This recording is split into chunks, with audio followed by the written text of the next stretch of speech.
بسم اللہ الرحمن الرحیم رب اشرح لی صدری ویسر لی امری واحلل عقدۃ من لسانی یفقهوا قولی ربی زدنی علما اللهم فقهنی فی دینی اللهم انی اسألک علما نافعا ورزقا طیبا وعملا متقبلا اللهم صل علی محمد وعلى آل محمد كما صليت على إبراهيم وعلى آل إبراهيم إنك حميد مجيد اللهم بارك على محمد وعلى آل محمد كما باركت على إبراهيم وعلى آل إبراهيم إنك حميد مجيد. ٹھیک ہے، کل ہم لوگوں نے کیا تھا کہ مکمل بائیکاٹ. اب ہمیشہ یہ لوگ ایک نے تو ایک آئیڈیاز لے کر آ رہے تھے کہ کس طرح سے ہم یہ اسلام کو ختم کریں. نبی صلی اللہ علیہ وسلم کے قتل کی پلاننگ کرتے تھے، دھمکیاں دیتے تھے. بہرحال کچھ نہیں سمجھ میں آیا تو اب ایک ایسا آئیڈیا لے کر آئے کہ ایک ظالمانہ کہ مکمل بائیکاٹ، سینکشنز لگا دیے، سوشل بائیکاٹ کمپلیٹلی، نہ کوئی بات کرنا، نہ کوئی لڑکا دینا، کوئی شادی بیاہ کا کام نہیں ہونا، خرید و فروخت نہیں ہونا، نہ ان سے کوئی مروت برتنا. یہ سب ان لوگوں نے طے کیا اور اس کو لکھ کر جو ہے نا اس صحیفے کو خانہ کعبہ کے پاس ان لوگوں نے لگا دیا تھا، لٹکا دیا تھا. تو سبحان اللہ اسی کنڈیشن میں 3 سال ان لوگوں نے گزارے. کون؟ بنو عبد المطلب، یہ جو نبی صلی اللہ علیہ وسلم کا خاندان تھا، بنو عبد المطلب اور بنو ہاشم، یہ لوگ دونوں جو ہے شیب ابو طالب کے پاس، یعنی بالکل کھلے میدان کے پاس پورے یہ خاندان والے جمع ہو گئے تھے. وجہ کیا تھی کہ ان لوگوں نے کہا تھا کہ ہم محمد صلی اللہ علیہ وسلم کو، ہمارے جو خاندان کے ہیں، ہم ہمارے رشتہ دار کو نہیں چھوڑیں گے. تو اگر کوئی محمد صلی اللہ علیہ وسلم کو قتل کی پلاننگ کریں گے تو ہم برابر سپورٹ کریں گے. اس وجہ سے یہ قبیلہ قریش کے لوگوں نے نبی صلی اللہ علیہ وسلم کے ساتھ یہ معاملہ کیا کہ اور نبی صلی اللہ علیہ وسلم کے پورے خاندان والے جو ہے وہاں پر جا کر رہ گئے مکمل بائیکاٹ کی وجہ سے. کہاں پر رہے؟ شیبہ ابو طالب میں. یہ یاد رکھنا نام. کہاں پر وہ لوگ آ کر سمٹ گئے؟ پورے لوگ بنو عبد المطلب اور بنو ہاشم، دونوں قبیلے یہ وہاں پر شیبہ ابو طالب کے پاس رہ گئے. اور اب جتنا تھا کھانا وہ یوٹیلائز کرتے تھے. پھر جب ختم ہو گیا تو سبحان اللہ اتنی مشقتیں ان لوگوں نے جھیلی کہ پتے کھائے اور ہے نا سخت چمڑے کھائے، سخت مشقتیں، فاقوں پہ فاقے کیے. چھوٹے بچے بلک بلک کر رونے لگے اور کئی لوگ تو وفات پا گئے اس بھوک کی شدت برداشت نہیں کر کے. کئی لوگ جو ہے نا اسی میں وہ ہو گئے. مگر آپ صلی اللہ علیہ وسلم کو جو سیکیورٹی دینا، جو حفاظت کرنے کا ان لوگوں نے عہد کیا تھا، اس پر برابر جمے رہے. کوئی تانا کشی نہیں کی گئی. حالانکہ اس میں مسلمز بھی تھے، نان مسلمز بھی تھے. کسی نے یہ نہیں کہا کہ آپ کی وجہ سے ہمارے ساتھ یہ معاملہ ہو رہا، ہماری عورتوں کا یہ معاملہ ہو رہا، بچے ہمارے فوت ہو جا رہے ہیں بھوک کی وجہ سے، ہم کو پتے کھانا پڑ رہا، ہم کو چمڑے کھانا پڑ رہا. ایسا کسی نے نہیں کہا، بلکہ وہ لوگ جمے ہوئے تھے. اور کب تک؟ اتنا لمبا عرصہ، 3 سال تک. اور آپ صلی اللہ علیہ وسلم بھی ساتھ میں فاقے کیے جا رہے ہیں. آپ صلی اللہ علیہ وسلم کے وائف حضرت خدیجہ رضی اللہ تعالیٰ عنہ، سبحان اللہ کیا ان کا کردار تھا کہ دین کے خاطر انہوں نے بھی کیسی کیسی قربانیاں دیے. دیکھیے کہ برابر اپنے شوہر کو سپورٹ کر رہے. سب سے ویلدیسٹ خاتون تھی، حالانکہ مال دولت ان کے پاس اتنا زیادہ تھا، مگر پھر بھی شوہر کے ساتھ ساتھ برابر ہے. اور محمد صلی اللہ علیہ وسلم کا کیا معاملہ تھا؟ مسلسل دعوت دے رہے تھے. اتنا بائیکاٹ کے باوجود یہ لوگ کیا کرتے تھے؟ حرمت والے مہینے میں ہی باہر نکل کر آتے تھے، کیونکہ ان دنوں میں جنگ نہ تھی، لڑائی جھگڑا نہیں کر سکتے تھے. تو اس وجہ سے باہر نکل کر آتے تھے. اور کوئی چیز خریدنا چاہتے تو کیا کرتے تھے یہ لوگ؟ قریش کے لوگ، یہ اہل مکہ کیا کرتے تھے؟ بیچنے والوں کو زیادہ پیسے لگا کر خرید لیتے تھے تاکہ ان لوگوں کو ملے ہی نہیں. اتنا زیادہ ظلم ان لوگوں نے کیا، یہ بہت زیادہ شدید قسم کا تھا. اور بہرحال پھر 3 سال کے بعد اللہ نے 5 سرداروں کے دلوں میں بات ڈالی، 5 قریش کے سردار کے دل میں بات ڈالی کہ یہ نہیں کرنا، یہ ختم کر دینا چاہیے. اور دوسری طرف دیمک کو بھیج کر، ایک کیڑا جو کھا لیتا نا، اس کو بھیج کر یہ پورا صحیفہ کو ہی اللہ نے چاٹ کرا دیا سوائے اللہ کے نام کے. اور اس کی خبر محمد صلی اللہ علیہ وسلم نے ابو طالب کے ذریعے ان کو تک پہنچائی کہ صحیفہ تو پورا چاٹ ہو گیا، خانہ کعبہ میں لٹکا ہوا تھا. اتنی بڑی نشانی تھی سبحان اللہ کہ صحیفہ جو لکھا گیا غیب کے تعلق سے یہ ان لوگوں نے سنا، دیکھا بھی. اور جب واقع میں جیسے آپ صلی اللہ علیہ وسلم نے بتایا تھا کہ واقع میں اس کو دیمک کھا چکا تھا، اور صرف اللہ کا نام اور بسمک اللہم باقی رہ گیا تھا. بس اتنا ہی چیز باقی رہ گئی تھی، اور یہی آپ صلی اللہ علیہ وسلم نے ابو طالب کے ذریعے ان کو میسیج پہنچایا تھا. اور اگر یہ بات نہیں ہے تو اگر آپ صلی اللہ علیہ وسلم یہ بات جھوٹ بتا رہے ہیں تو آپ صلی اللہ علیہ وسلم کے اور قریش کے بیچ میں سے ابو طالب اور یہ جو ہے نا خاندان والے ہٹ جائیں گے. ٹھیک ہے، یہ بھی کہا تھا ابو طالب نے، مگر بات تو سچ ہوئی. مگر ان لوگوں نے اتنے واضح طور پر اتنا کلیئرلی دیکھا کہ محمد صلی اللہ علیہ وسلم سچے ہیں، اللہ کے رسول ہیں، بالکل جو ہے نا یہ باتیں جب بتائی گئی، مگر پھر بھی یہ لوگ جو ہے نا گمراہی کو ہی وہ کرے. پھر اس کے بعد جو ہے بہرحال یہ جو بوائیکاٹ تھا کمپلیٹلی ختم ہو گیا. 3 سال کے بعد سب لوگ اپنے اپنے گھروں کو گئے، اور ابو طالب جو ہے اس کے بعد بیمار پڑ گئے، اور عمر بھی بہت زیادہ تھی. تو بیمار اتنا زیادہ وہ ہو گئے تھے کہ بیمار کہ لوگ سمجھے کہ اب ان کو اسی میں جو ہے نا اسی بیماری میں ان کی موت آ جائے گی. تو اہل قریش کے لوگ کچھ سردار جو ہے آئے ابو طالب کے پاس، بولے کہ دیکھو آپ محمد صلی اللہ علیہ وسلم اور ہمارے بیچ کا معاملہ طے کر دو. ایسا نہیں کہ آپ چلے جائیں گے، آپ کی یہ بیماری میں آپ کا انتقال ہو جائے اور پھر ہم جو ہے محمد صلی اللہ علیہ وسلم یہی کام کرتے رہیں گے، اور پھر ہم محمد صلی اللہ علیہ وسلم کے ساتھ کچھ سخت معاملہ کریں. تو ایسا نہ ہو کہ لوگ یہ کہیں کہ یہ تو آپ کے مرنے کے بعد جو ہے نا ان کے اوپر دوڑ پڑے. تو اس لیے انہوں نے کہا، پھر ابو طالب نے بھی آپ صلی اللہ علیہ وسلم کو بلایا تاکہ ان لوگوں کے بیچ میں بات کرا سکے. تو آپ صلی اللہ علیہ وسلم نے صرف ایک ہی بات کہی کہ ایک بات مان لو، میں تمہارے لیے جو ہے نا عرب تمہاری غلامی کرے گا اور عجم تم کو جزیہ دے گا. یہ اتنی بڑا آپ صلی اللہ علیہ وسلم نے ان کے سامنے بات رکھی، اور ان لوگوں نے کہا کہ ایک ہی بات ماننا ہے نا، تو اب ڈیفینیٹلی ہم ایک نہیں 10 باتیں مان لیں گے. تو آپ صلی اللہ علیہ وسلم نے فرمایا تو کہو لا الہ الا اللہ، اللہ کے سوا کوئی عبادت کے لائق نہیں. تو ان لوگوں نے کپڑوں کو جھٹکتے ہوئے یہ کہہ کر نکل گیا کہ یہ کیا عجیب بات ہے کہ ایک اللہ کی عبادت، تمام معبودوں کو چھوڑ کر ایک اللہ کی عبادت کرنا. تو ہم لوگوں نے کل یہاں تک کیا تھا.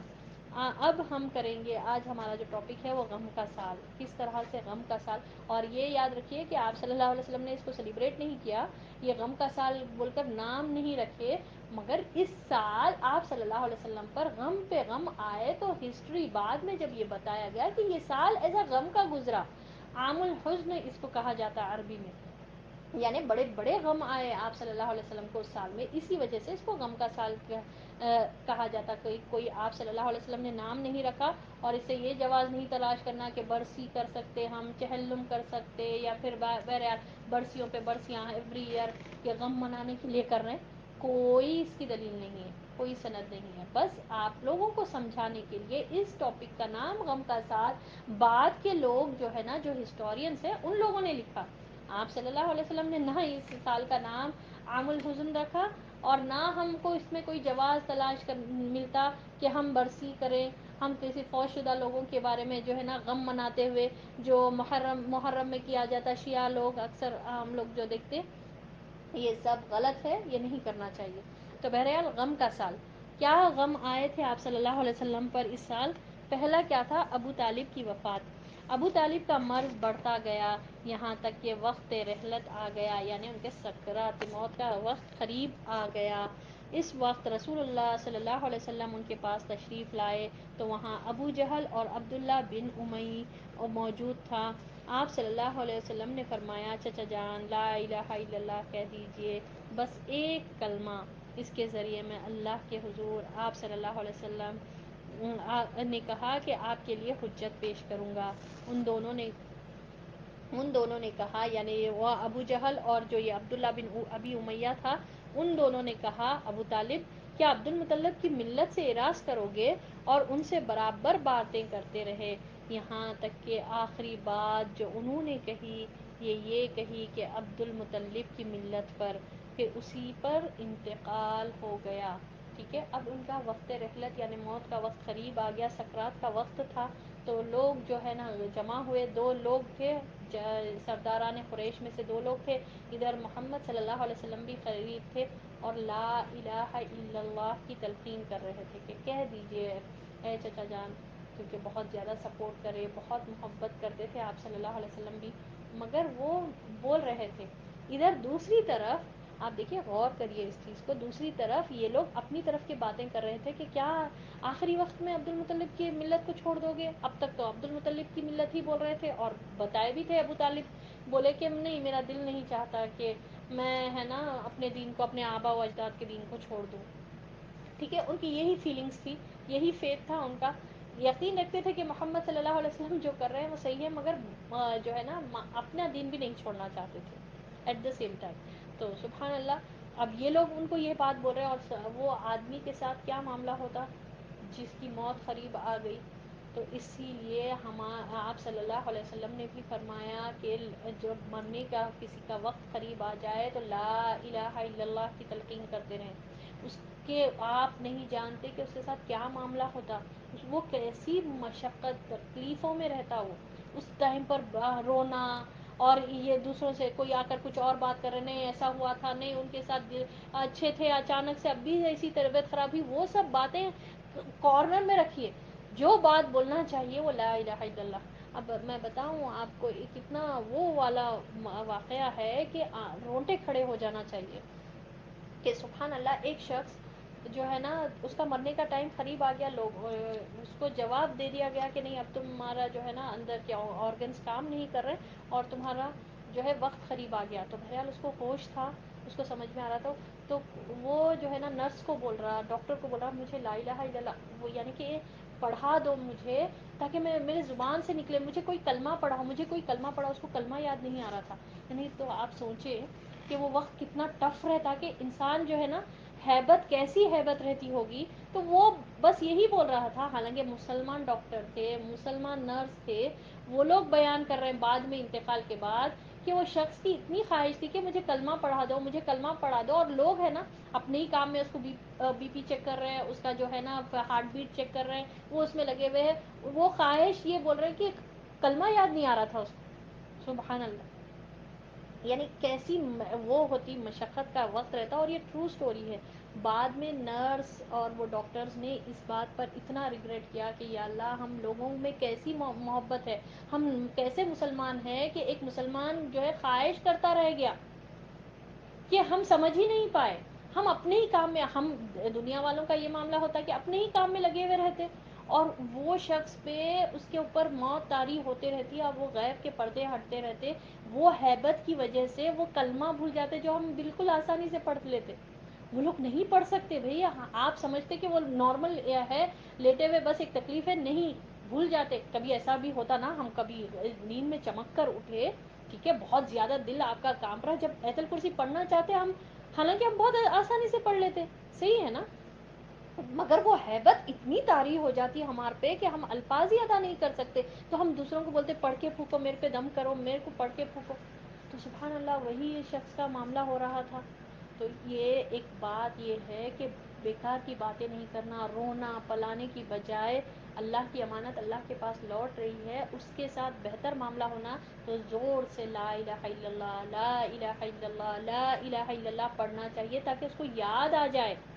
بھول جاتے, ہم سمجھتے کہ نہیں ایسا کیسا بھولتے, ہر ٹائم پڑھتے تھے یہ.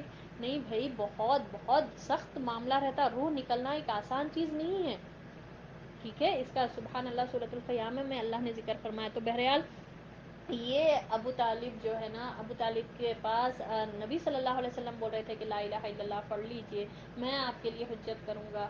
اور وہ جو ہے نا ادھر سرداران مکہ بول رہے کہ نہیں نہیں نہیں کرنا, کیسا آپ اپنی ملت کو چھوڑ دیں گے. تو بہرحال وہ لاسٹ کلمہ ان کی زبان سے یہی نکلا کہ عبد المطلب کی ملت پر, ٹھیک ہے, یہی پر اس پر وہ انتقال کر گئے. جب نبی صلی اللہ علیہ وسلم نے فرمایا جب تک اللہ کی طرف سے روکا نہ گیا میں آپ کے لیے دعائے مغفرت کرتا رہوں گا. یعنی یہ محبت تھی, ایک تو محبت تھی, رشتہ داری تھی, پھر اتنا سپورٹ انہوں نے دین کے لیے کیا تھا, کفالت کرے تھے. سبحان اللہ, جب آپ صلی اللہ علیہ وسلم 8 سال کے تھے تب سے کفالت کرے تھے, تو کیسی محبت تھی ہوگی. تو ابو طالب کے لیے نبی صلی اللہ علیہ وسلم نے کہا کہ میں آپ کے لیے ضرور مغفرت کی دعا کرتا رہوں گا جب تک اللہ مجھے روکے نہیں. تو اللہ نے یہ آیت نازل فرمائی, ما كان للنبي والذين آمنوا أن يستغفروا لمشركين ولو كانوا أولي قربى من من بعد ما تبين لهم أنهم أصحاب الجحیم. نبی اور اہل ایمان کے لیے یہ درست نہیں کہ وہ مشرکین کے لیے دعائیں مغفرت کریں، اگرچہ وہ قرابت دار یعنی رشتہ دار ہی کیوں نہ ہو، جبکہ ان پر یہ بات واضح ہو چکی ہے کہ وہ جہنمی ہیں. سورۃ التوبہ آیت نمبر 113 میں اللہ نے فرما دیا کہ نبی اور اہل ایمان کے لیے بات بالکل درست نہیں کہ وہ مشرکین کے لیے دعائیں مغفرت کرے. تو مشرک کا آپ کو میں سے کوئی بھی پتہ چلے جو شرک پر مر رہا ہو، جس کا معاملہ یہ ہے جو اللہ کی ذات میں شرک کرا، اس کے لیے دعائیں مغفرت نہیں کرنا چاہیے، اہل ایمان کے لیے. ٹھیک ہے، مومنوں کے لیے جو لوگ ایمان لے کر آئے کہ وہ لوگ اتنا بڑا گناہ کرے اور ہم ان کے لیے دعائیں مغفرت کریں، تو اللہ نے منع فرما دیا. پھر اور یہ آیت بھی نازل فرمائی، انک لا تہدی من احببت ولکن اللہ یہدی من یشاء. ایسا نہیں ہے کہ آپ صلی اللہ علیہ وسلم جسے پسند کریں ہدایت دیں، لیکن اللہ ہی وہ ذات ہے جو جس کو چاہتا ہے ہدایت دیتا ہے. یعنی ہدایت اللہ کے ہاتھ میں ہے، اللہ جسے چاہے ہدایت عطا فرمائے. ان کی اور یہ سورۃ القصص کی آیت نمبر 56 ہے. ان کی وفات رجب یا رمضان سن 10 نبوت میں شیب ابی طالب سے نکلنے کے 6 یا 8 مہینے بعد ہوئی. کس کی؟ ابو طالب کی. وہ رسول صلی اللہ علیہ وسلم کے محافظ، بازو اور ایسا خلا تھے جہاں مکہ کے بڑے اور بے وقوفوں کے حملے سے بچاؤ کے لیے اسلامی دعوت نے پناہ لے رکھی تھی، مگر وہ خود باپ دادا کی ملت پر 10 نبوت میں یعنی نبوت کا 10واں سال چل رہا تھا. ایسے شخص تھے کہ ایک قلعے کی طرح تھے، مگر وہ خود باپ دادا کی ملت پر قائم رہے، اس لیے پورے طور پر کامیاب نہ ہو سکے. کامیاب ہونے کے لیے لا الہ الا اللہ پڑھنا بہت ضروری ہے، مگر وہ نہیں پڑھ سکے. اپنے باپ دادا کی ملت پر ہی یہ فوت ہوئے، اسی وجہ سے یہ کامیاب نہ ہو سکے. حضرت عباس رضی اللہ تعالیٰ عنہ نے نبی صلی اللہ علیہ وسلم سے دریافت کیا کہ آپ صلی اللہ علیہ وسلم اپنے چچا کے کیا کام آ سکے، کیونکہ وہ آپ کی حفاظت کرتے تھے اور آپ کے لیے دوسروں پر بگڑتے تھے. آپ صلی اللہ علیہ وسلم نے فرمایا وہ جہنم کی اتلی جگہ میں یعنی کہ اوپر کی سطح میں ہیں، اور اگر میں نہ ہوتا تو وہ جہنم کے سب سے گہرے کھڈے میں ہوتے، یعنی سب سے گہرے گڑھے میں ہوتے. تو یہ آپ صلی اللہ علیہ وسلم نے فرمایا. یہ ابو طالب کے تعلق سے. ابو طالب ناکام رہے جسٹ بیکاز کہ انہوں نے لا الہ الا اللہ نہیں پڑھا، اور ان کے آخری الفاظ عبد المطلب کی ملت پر. اگر آپ غور کریں، جب اسلام کی علانیہ دعوت شروع ہوئی تو ابو طالب نے کیا کہا تھا کہ میں ضرور اے بھتیجے میں تمہاری مدد کروں گا، تم کو جو ملا وہ تم کرو، مگر میرا دل نہیں چاہتا. رائٹ فرام دا بگننگ ان کا دل سے وہ بولے کہ میرا دل نہیں چاہتا کہ میں اپنے آبا و اجداد کا دین چھوڑوں، میں اس پر رہوں گا، مگر ہاں تمہارا سپورٹ برابر کروں گا. اور یہی وجہ تھی کہ وہ کامیاب نہ ہو سکے. ٹھیک ہے، کلیئر ہے یہاں تک؟ کلیئر ہے؟ کسی کو کچھ بات سمجھ میں نہیں آئی؟ نا ایک کندھے سے کندھے لگ کر ہیلپ کرے.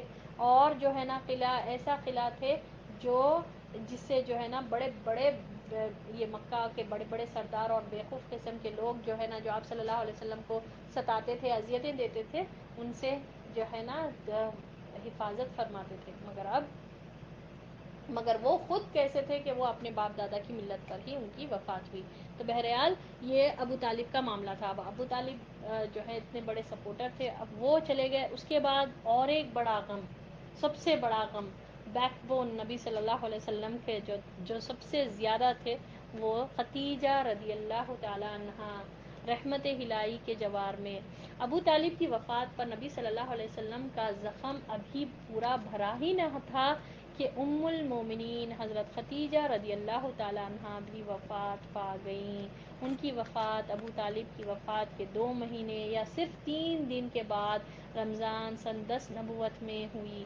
سبحان اللہ، یہ بھی بیمار پڑ گئی. جب شیب ابی طالب سے نکلے تو یہ بھی بیمار پڑ گئی تھی حضرت خدیجہ رضی اللہ تعالی عنہا. اب یہ بھی وفات پا گئی. کہا جاتا ہے کہ صرف 3 دن بعد، یعنی ان کی وفات کے، ابو طالب کی وفات کے 3 دن بعد یا 2 مہینے بعد، ایگزیکٹ فگر کسی کے بعد بھی نہیں ہے، مگر وہ بھی ابو طالب کے انتقال کے کچھ تھوڑے ہی دنوں میں ان کی بھی وفات ہو گئی. کس کی؟ حضرت خدیجہ رضی اللہ تعالی عنہا کی. وہ اسلامی کارساز کے لیے رسول اللہ صلی اللہ علیہ وسلم کے وزیر صدق تھی، یعنی بیک بون تھی. اسلام کی دعوت میں جو سپورٹ انہوں نے کیا، انہوں نے تبلیغ اور رسالت میں آپ صلی اللہ علیہ وسلم کو قوت پہنچائی. جان و مال سے آپ صلی اللہ علیہ وسلم کی غم گساری کی اور اذیت و غم میں برابر کی شریک رہیں. آپ صلی اللہ علیہ وسلم کا ارشاد ہے، جس وقت لوگوں نے میرے ساتھ کفر کیا وہ مجھ پر ایمان لائیں، جس وقت لوگوں نے مجھے جھٹلایا انہوں نے میری تصدیق کی، جس وقت لوگوں نے مجھے محروم کیا انہوں نے مجھے مال میں شریک کیا، اور اللہ نے مجھے انہی کے ذریعے سے اولاد دی اور دوسرے بیویوں سے کوئی اولاد نہ ہوئی. سبحان اللہ. یہ حضرت خدیجہ رضی اللہ تعالی عنہا کا مقام ہے. جس طرح آپ صلی اللہ علیہ وسلم ان کے تعلق سے یہ بتاتے تھے کہ یہ ان کی یہ فضیلتیں ہیں جو یہ آپ صلی اللہ علیہ وسلم پہلے تو اپنی پوری زندگی میں جب تک یہ زندہ رہیں کسی اور سے نکاح نہیں کیا، حالانکہ ایج میں بڑے تھے. اور آپ صلی اللہ علیہ وسلم کی کیسی محبت تھی. دیکھیے سبحان اللہ کہ آپ صلی اللہ علیہ وسلم نے کیا ان کے بارے میں یہ فرمایا کہ وہ اس وقت مجھے ساتھ دیے جب کے پورے لوگ میرے خلاف تھے اور اپنا مال مجھ پر خرچ کرتے تھے. اور ان کے فضائل میں آتا ہے کہ حضرت جبرائیل علیہ السلام نبی صلی اللہ علیہ وسلم کے پاس تشریف لائے اور فرمائے، یا رسول اللہ صلی اللہ علیہ وسلم، یہ خدیجہ رضی اللہ تعالی عنہا ہے. یہ ایک واقعہ ہے، ٹھیک ہے. یہ خدیجہ رضی اللہ تعالی عنہا آ رہی ہیں، ان کے پاس ایک برتن ہے جس میں سالن یا کھانا یا پانی ہے. جب وہ آپ کے پاس آ جائیں تو آپ صلی اللہ علیہ وسلم انہیں ان کے رب کی طرف سے سلام کہیں اور جنت میں موتی کے ایک محل کی خوشخبری دیں جس میں نہ کوئی شور ہوگا اور نہ شور اور شرابہ یا شور اور غل ہوگا. سبحان اللہ. یعنی کہ کوئی تھکان وہاں پر نہیں ہوگی. یہ ان کے فضائل میں آتا. اور آپ صلی اللہ علیہ وسلم نے نبی صلی اللہ علیہ وسلم ہمیشہ حضرت خدیجہ رضی اللہ تعالیٰ عنہ کا ذکر فرماتے، ان کے لیے دعائے رحمت کرتے، اور جب ان کا ذکر فرماتے تو آپ صلی اللہ علیہ وسلم پر رفقت طاری ہو جاتی. بکری ذبح کرتے تو ان کے سہیلیاں یعنی حضرت خدیجہ رضی اللہ تعالیٰ عنہ کے سہیلیوں میں گوشت بھیجواتے، اور ان کے بڑے فضائل و مناقب ہیں. یہ حضرت خدیجہ رضی اللہ تعالیٰ عنہ بڑے فضائل حدیثوں میں آتا ہے ان کے تعلق سے، جس میں سے ایک یہ ہے کہ آپ صلی اللہ علیہ وسلم نے فرمایا 4 عورتیں جو ہے نا، مردوں میں سے تو بہت کامل گزرے مگر 4 عورتیں بہت کامل ہیں، جس میں سے مریم سلام علیہا، آسیہ علیہ السلام، اور جو ہے نا آسیہ، اور جو ہے حضرت خدیجہ رضی اللہ تعالیٰ عنہ، اور فاطمہ رضی اللہ تعالیٰ عنہ، اور عائشہ رضی اللہ تعالیٰ عنہ بھی کہا جاتا. ٹھیک ہے. تو سبحان اللہ یہ کامل عورتیں ہیں، یہ جنت کے عورتوں کی سردار ہیں.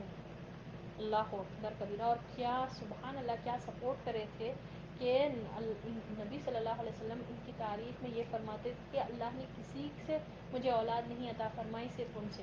اور حضرت عائشہ رضی اللہ تعالیٰ عنہ فرماتی ہیں کہ مجھے رشک ہوتا تھا جب بھی نبی صلی اللہ علیہ وسلم اتنا یاد کرتے تھے حضرت خدیجہ رضی اللہ تعالیٰ عنہ کو کہ مجھے رشک ہوتا تھا کہ کیا آخر ایسی کیا بات ہے، اللہ نے ان کو جو ہے نا، یعنی آپ صلی اللہ علیہ وسلم کو ان سے بہتر بیویاں بھی عطا کی، یعنی مراد آپ نے آپ سے لیے وہ کہ بہتر بیویاں عطا کی، تبھی بھی وہ یاد کرتے ہیں اتنا. تو نبی صلی اللہ علیہ وسلم فرماتے ہیں کہ ایسی محبت تھی ان کے ساتھ کہ انہوں نے اس وقت مجھے سپورٹ کیا جب تمام لوگ مجھے جھٹلا رہے تھے.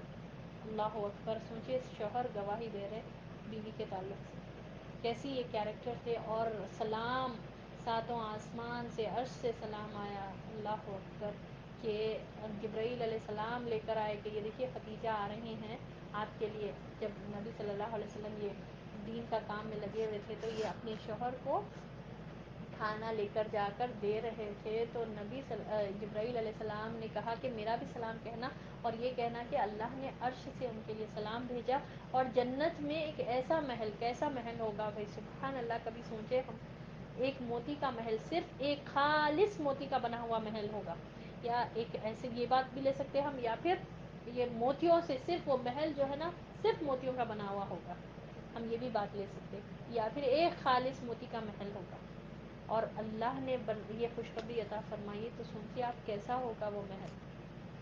اللہ اکبر، یہ ایسے لوگ تھے نا جو دین کو زیادہ پریفرنس دیے، اپنی مال دولت رتبہ، حالانکہ بہت زیادہ مالدار عورت تھی، مگر کیا خوبیاں دیکھ کر آپ صلی اللہ علیہ وسلم سے نکاح کرے، اور پھر وہ خوبیوں کو سراہے بھی، جب آپ صلی اللہ علیہ وسلم پریشان تھے تو سپورٹ کرے، لے کر گئے ورقہ بن نوفل کے پاس، پھر اس کے بعد وحی کی تصدیق کرنے والی سب سے پہلے مردوں میں، تمام انسانوں میں سب سے پہلے ایمان لانے والی، پھر اس کے ساتھ ساتھ ایمان لا کے چھوڑ دیے نہیں، ساتھ برابر دیتے گئے آپ صلی اللہ علیہ وسلم کو، جب اذیتیں ملتی تھی تو یہ کنسول کرتے تھے، سبحان اللہ کہ اب آپ سوچئے محمد صلی اللہ علیہ وسلم کا کیا حال تھا ہوگا۔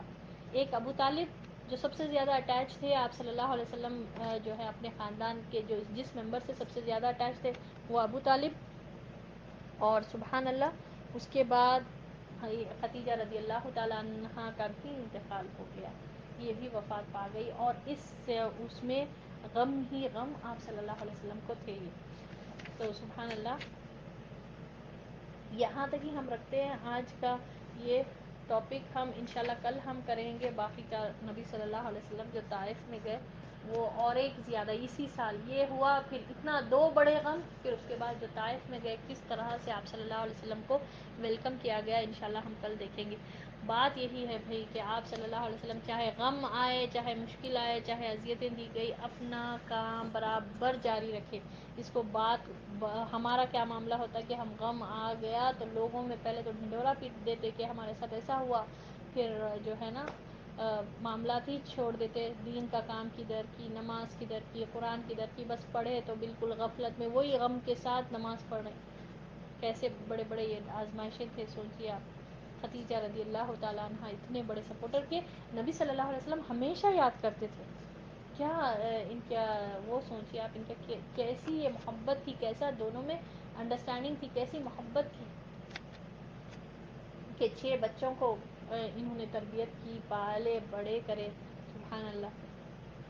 چلیے تو ہم یہاں تک ہی رکھتے ہیں، اللہ کی کروڑوں رحمتیں ہوں تمام امہات المومنین پر، اور اللہ سے دعا ہے کہ اللہ تعالی ہم سب کو ان کا ساتھ عطا فرمائے، اور ہم دیکھیں سبحان اللہ، ہم دعا کرتے ہیں کہ اللہ ہم کو دکھائے ان کو، اللہ تعالی جو موتی کا محل جو اللہ تعالیٰ ان کے لیے تیار کر کے رکھا ہم بھی دیکھیں، اور اللہ کرے کہ ہم کو ان لوگوں کا، یہ بڑے بڑے لوگ جو ہے نا VIP لوگ ہیں، اللہ کرے کہ ہم کو ان کا ساتھ عطا ہو، اللہ کرے کہ اس محفل کا شمار اللہ تعالیٰ اپنے بہترین محفل میں کرے، آمین یا رب العالمین، وآخر دعوانا الحمد للہ رب العالمین، سبحان ربک رب العزت عما یصفون، وسلام علی المرسلین، والحمد للہ رب العالمین، سبحانک اللہم وبحمدک، نشہد ان لا الہ الا انت، نستغفرک ونتوب الیک۔